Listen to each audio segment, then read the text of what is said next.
Did you know that this simple bowl of rice could actually help improve your gut health and keep you fuller for longer? And the secret behind it? It's called resistant starch. In today's video, we're diving into the world of resistant starch. What it is, the pros and cons, and how you can turn everyday foods like rice, potatoes, and pasta into resistant starch superfoods. Spoiler alert, refrigeration plays a big role. First, let's get the basics out of the way. Resistant starch is a type of starch that resists digestion in the small intestine. Instead of being broken down and absorbed as glucose, it passes through to the large intestine where it becomes food for your gut bacteria. Pretty cool, right? This unique property gives resistant starch some special benefits. So what are the benefits of resistant starch? Let's break it down. Improved digestive health. Resistant starch acts like fiber and feeds the good bacteria in your gut, which helps improve your digestion and prevents constipation. Blood sugar control. Resistant starch can help manage blood sugar levels by reducing the rate at which your body absorbs glucose. This can be especially helpful for people with diabetes or those at risk for it. Increased satiety. Foods high in resistant starch can help you feel fuller for longer, meaning less snacking and potentially aiding in weight management. Potential fat loss.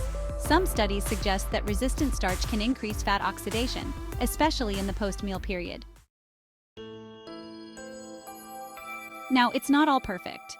While resistant starch offers some great benefits, there are also a few downsides to keep in mind. Let's look at the pros and cons.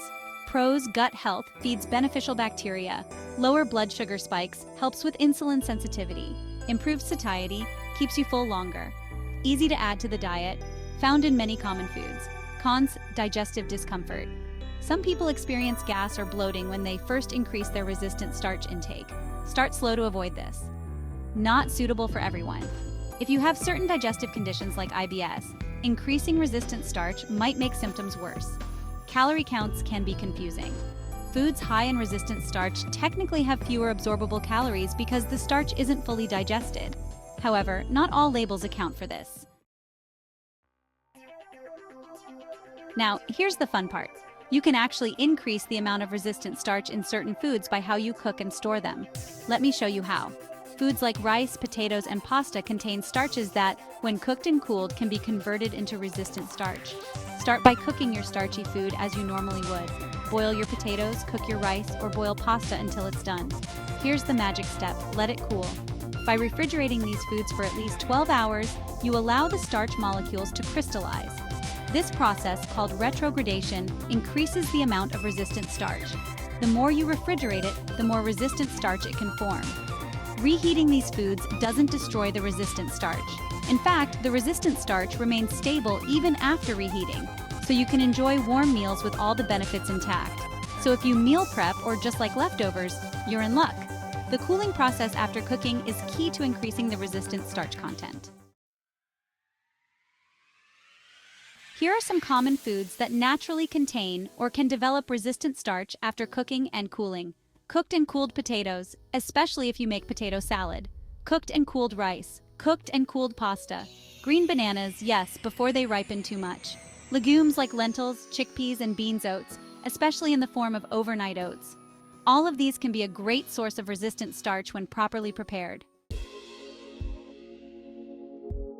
Now, there are a couple of myths I want to clear up. A lot of people wonder if refrigerating starches multiple times can keep converting them into resistant starch. Here's the truth. While refrigeration significantly increases resistant starch content after the first round of cooling, continually refrigerating doesn't lead to more and more resistant starch. One cycle of cooking, cooling, and reheating is all you need. To wrap things up, resistant starch is a great addition to your diet, especially for improving gut health, stabilizing blood sugar, and helping you feel fuller for longer. You can easily boost resistant starch in common foods by cooking and cooling them. Just remember to start slow if you're new to resistant starch to avoid any digestive discomfort. Whether it's a bowl of cold potato salad, some overnight oats, or reheated rice, resistant starch is an easy and tasty way to improve your health. If you found this video helpful, don't forget to like, subscribe, and hit that bell for more science-based tips on nutrition and wellness. Thanks for watching, and I'll see you in the next video.